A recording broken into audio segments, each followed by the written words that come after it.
Hello and welcome to another Vlogmas video from me, Lauren, from Lauren and the Books and Mini Girl. Oh, do you want to go down? Well, that wasn't very fun, was it? I thought it was going to be a lovely introduction to having Minnie there. And I'd even angled this so that you could see her sat on there, but she's just left me completely. Welcome to Vlogmas Day... I don't even know what day this is. What day are we on? We're Vlogmas Day 6. It's Vlogmas Day 6 and today is my my birthday bookish haul. So this is a little peek at the books that I received and one bookish item that I received for my birthday, which was at the end of November. So yeah, looking forward to showing that. But first of all, let me show you what I've got on today, which is slightly Christmassy. I wouldn't say this is fully Christmas. It's definitely winter theme. So this is a dress from Jonas Clothing. And it's got this sort of like ski scene on it. So like ski lifts, mountains, trees. It's lovely. It's comfortable. It's got pockets, which we love. And also, one thing I will say about Joni is that they always, like, everything's made so well. So here, where that would be gaping, they've put a little inside button on it and it just all fits so nicely. So yeah, there we go, long sleeves as well, which I love. So let's move on. So I've got 8 bookish items for my birthday. I believe I said this in my my birthday book haul last year, but like when you're a bookish person, people are frightened of getting your books. Well, especially because I own such a lot of books as well. But yeah, I did very well in the old bookish stakes this time. I'll 2 cookbooks. Well, do you know what? I'll just show them to you rather than talk you through what I've got. So, The Opposite of Butterfly Hunting, The Tragedy and Glory of Growing Up, a memoir by Ivana Lynch. This was signed by the author. That was exciting. Look at the end papers as well. Absolutely beautiful.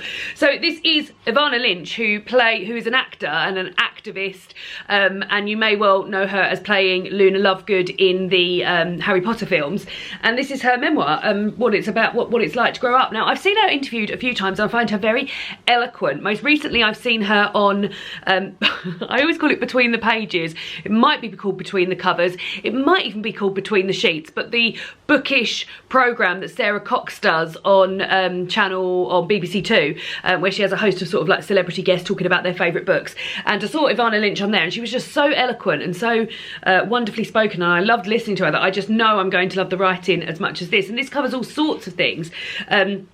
From Ivana's battle with anorexia to becoming a sort of child star after getting the part of Luna Lovegood, and also all sorts of things in terms of her activism. She's I sort of rediscovered her because she's very big on the sort of cruelty-free and vegetarian and vegan scene, and things like that. So yeah, I'm really looking forward to reading this. And I think it's going to be a really beautiful read as well as a really interesting read. So yes, thank you to my friends Kate and Alex for getting that for me. And then 2 books that David got me. First of all, a non-fiction book, which I'm really looking forward to. I think it's going to be really interesting. And that's A Cheesemonger's History of the British Isles by Ned Palmer.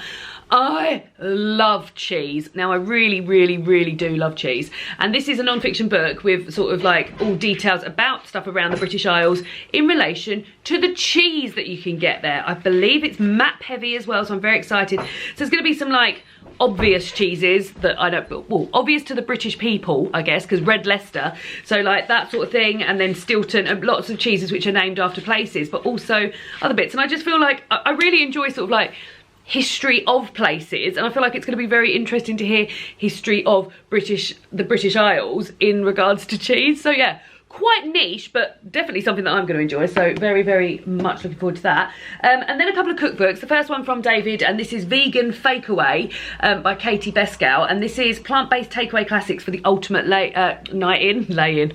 Always thinking about a lay-in, just always thinking about a lay-in. So as you can imagine, this is takeaway food, but reimagined as vegan. You coming to give me a kiss? I am. David's going to the doctors now. He's been suffering from allergies and we don't know what it is because nothing's changed in the house, and he's been on a month of love you, bye. He's been on a month of strong antihistamines, and that doesn't seem to have made much of a difference. He's going back there to say, please help me. So that's where he's going. Yeah, so Vegan Fakeaway. So things from dirty nachos. So I believe it's set into different sort of cuisines. I can tell you those. American, Italian, Indian, Chinese and Middle Eastern. Shall I give you an example of one recipe from each section so that we can get an idea of what it's like? So in the American section, cola, oh my god, this sounds amazing. Cola sweet potato tacos with sweet corn salsa. God, that sounds amazing, doesn't it? In the Italian section, let's go for creamy garlic mushrooms with ciabatta. Oh God. Oh no, we're still in the Italian section. Quite a lot of Italian section stuff. Indian section, oh that's just rice. Caramelized onion dal, I love dal so much. And we've got the Chinese section next. What we got in the Chinese section? That's just a picture, but it still looks delicious. Black bean tofu, oh God. Oh, sticky orange and sesame tofu stuffed pancakes. That was a bonus one from the Chinese section. And then from the Middle Eastern section, oh God, this all looks good. Carrot date and chickpea tagine. Greek lentil moussaka. So yeah, a real host of different cuisines in here. And I've also read, so Katie Bescal also made a book called 15-Minute Vegan, which I got when I tried Veganuary a few years ago. I found that very, very useful. So if these are accessible, if these are as accessible recipes as they are in the 15-Minute Vegan book, this is going to be a great help. Next up is Poppy Cooks, The Food You Need by Poppy O'Toole, I believe her name is, but it's just got Poppy here. I'm sure her name's Poppy O'Toole. Maybe I've just... If it's not Poppy O'Toole, where on earth have I got the name Poppy O'Toole from? It doesn't say her name at any point. It doesn't say her... Maybe I've made that up. Who on earth is Poppy O'Toole if it's not her? Anyway, the reason I came across Poppy is she featured on a channel that David and I love, a YouTube channel that David and I love watching called Sorted Food. This is a food channel that we've been watching for many years, hosted by four friends. I think they're either university or school friends. They've been friends a long time, one of which is a chef and the other three guys are what they call normals. And they've recently, in the last year, sort of, because they're four white guys all with a very similar background, they've been trying to sort of like branch out and get a bit more diversity on their channel, which I sort of admire, because what they've been doing clearly works. They've got over 2 million subscribers, but they think, no, we want to keep it going, we want to keep with the times. So they've been getting other sort of like guest chefs on there to sort of like diversify the channel a bit, and they've got a woman on there. And that woman was Poppy from Poppy Cooks. Poppy became sort of like, I guess, viral last year. So she lost her job. She was trained under Michelle Roux Jr. and then lost her job. She's a chef. Lost her job at the beginning of the pandemic and made a few TikTok videos with regards to potatoes and stuff. One of those videos went viral and now she's like a sort of potato queen of TikTok and Instagram. And as I said, I found her through watching the Sorted Food channel. So this is her cookbook. And what it basically does is it gives you the basics. So for example, tomato sauce, and it gives you the basics in a non-chefy way from someone who has been chef trained and classically trained. And this is sort of like the level I want to get at. I want to be able to be able to bash out a really good tomato sauce. Like, I'm definitely getting there, but would love to be able to do it. How to make flatbreads, for instance. How to make savoury pastry. So it's got each of these sections. So let's take the pastry section, and then it tells you how to apply it. So it tells you how to make the like amazing short crust pastry, and then it will tell you how to apply that to a cheese and onion pie, to a brekkie quiche. Oh my God, brekkie quiche, yes please. To a Bombay potato pasty. This does have meat in it. I'm waiting. Oh, stroganoff pie. I imagine that will have meat in it. But all things that I would definitely be able to. Oh yeah, confit garlic. I'm looking forward to doing that. All things that I would be able to replace with a vegetarian alternative. So yeah, I've really enjoyed her being on Sorted Food, and I've been following her on Instagram. Oh God, all the potato stuff looks so good. Aubergine parmigiana, nice. I've been following her on Instagram now for a while, long enough to know that I'd be really into her sort of like style of cooking. And I just think it's a really exciting book. I'm really, really looking forward to it. So that's that. And I got that from David's mum and dad, which was very nice. And I kept worrying that I wasn't going to get it. I kept saying to David, do you think I will get that Poppy Cooks book? Because I kept seeing it literally everywhere. And I just thought to myself, if I don't get it for Christmas or my birthday, then I'll treat myself as a Christmas or a birthday present. Next up, also from Kate and Alex, they got me some very good literary gifts this year. And this is, I've not seen this before, so this is a thrillingly plotted Great British Literature Map. So if I open it, because I think that's the only way I'm really going to be able to show you its full potential. So it's a map of the UK. Oh God, it really is massive as well. So here we go. I'll open it up here. Oh no, so here's the UK.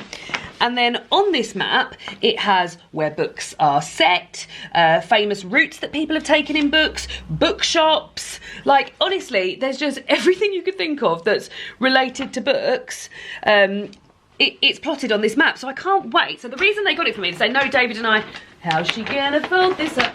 They know David and I love a holiday in the UK, and that's our favourite thing to do. So that means that when we next go on holiday in the UK, we can sort of have a look at the literary map, see what's around us in terms of what books might have been set there, bookshops that are around, literary journeys that happened, also sort of festivals and bookish events and things. And yeah, it just sounds amazing. And I think this is a really, really good gift for someone who's into books and you're nervous of buying a book for. Yeah, I think it'll be great. And I can't wait to really have a good old look at it. So yeah, great gift, great gift. And then, oh my God, I totally just saved those coming off the chair. That was so fortunate. And then the last bookish gift was, oh, this is beautiful. This is from my friend and yours, Jane Campbell. And this is the Christmas Alphabet by Robert Sabuda. This is the Deluxe 20th Anniversary Edition. Now, you'll all know that I'm a big lover of Christmas. And this is, as it says here, a Christmas Alphabet pop-up book. So me and my niece have already had a lovely look through this, and also I kept saying be gentle, and she was completely respectful of this book because when you own a sort of like pop-up book that you think maybe could be for children, you want to keep it nice, but this is like a grown-ups pop-up book. So here we go, here's Kay and it's Kiss. It's got the most intricate and beautiful pop-ups I've ever seen. 2 reindeers having a little kiss. I won't show them all to you in case you want to buy this yourself. M is for manger. There we go, there's Jeebus in a manger. R is for ribbon. And they're just some of the most, like honestly, the most beautiful unwrap. Look at that. And they just unfold so beautifully. So yeah, this is definitely something that I'm going to be getting out time and time again every single Christmas. Honestly, it's like the perfect Christmas gift for me. There's X's for Xmas. But yeah, so much to discover in there, and such a lovely, lovely, like 26, well 27, because you get a little bonus Christmas alphabet one at the beginning. There's a wreath with a little robin with a hat on inside. Gorgeous, gorgeous book. Gorgeous. So thank you to Jen for that. So there we go. Books that I received for my birthday. Are you a book receiver? Do you get books for, if you're a book lover, do you get books for birthdays and Christmas? Are people nervous about buying new books for birthdays and Christmas? And yeah, I'll see you all again tomorrow for another Vlogmas video.